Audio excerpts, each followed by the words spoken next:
Wow, looks pretty high-end. Is this real leather? Yes, but not just any leather, it's Napa leather.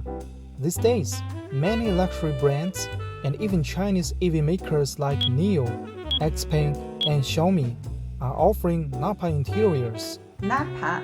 Sounds fancy. How is that different from regular leather? Think of Napa as the luxury version of leather.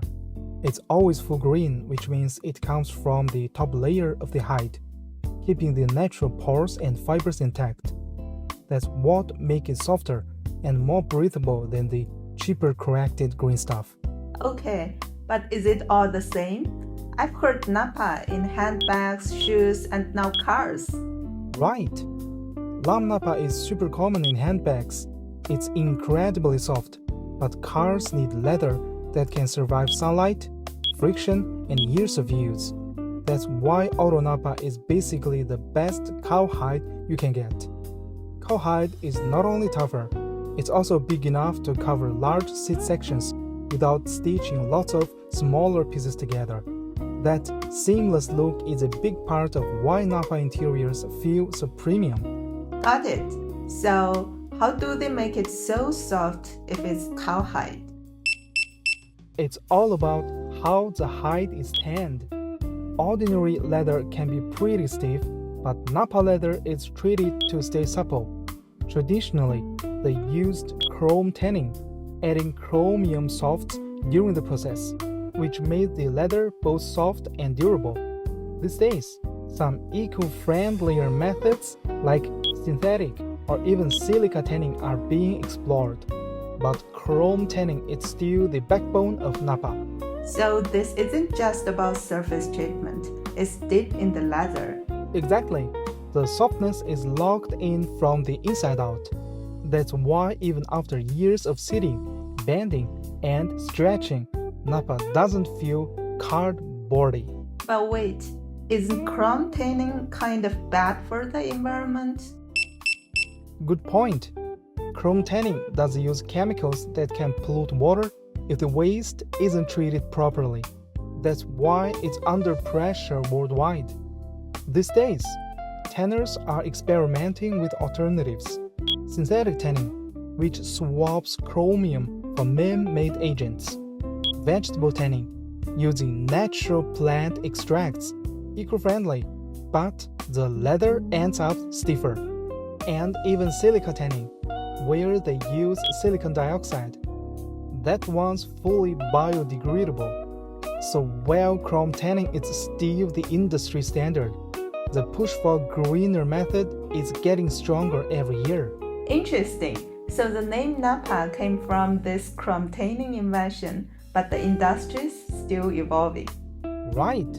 And that takes us back to where the story began.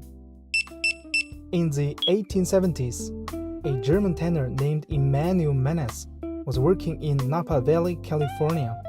He came up with a new way to tan hides, basically the chrome tanning method I just mentioned, that kept them extra soft. The name Napa leather stuck, and over time it became shorthand for this premium, supple kind of leather. So the name is American, but now it's a global thing. Yeah, nowadays when we hear Napa, it's less about geography and more about a promise. Leather that feels softer and looks more upscale than the regular stuff. Okay, makes sense. But are there different types of Napa, or is this just one standard recipe? Oh, great question. There are several types of Napa, each with its own balance of softness, protection, and practicality. Full-aniline Napa, the purest and softest. No surface coating, just dye.